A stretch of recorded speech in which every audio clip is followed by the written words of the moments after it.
What actually happens when you sell your house for cash? If you've never done it before, you might assume it's complicated. But the process of selling your home for cash is usually much more straightforward than a traditional home sale. First, you contact a cash buyer and provide some basic information about your property, including the location and condition of the home. Next comes the property evaluation.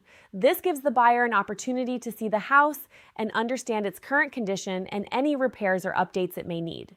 From there, you'll receive a cash offer based on factors like the property's condition, market value, and necessary repairs. You can review the offer and decide whether accepting it makes sense for you.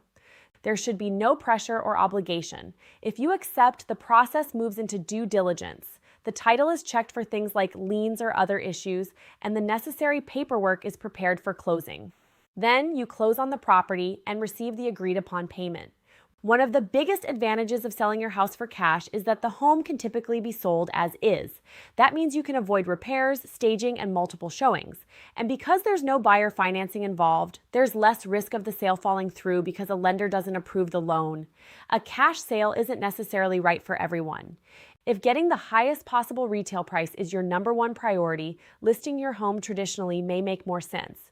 But if you value speed, convenience, certainty, and simplicity, selling your house for cash may be worth considering. If you'd like to see what selling your home for cash could look like, visit bridgehavenhomes.com.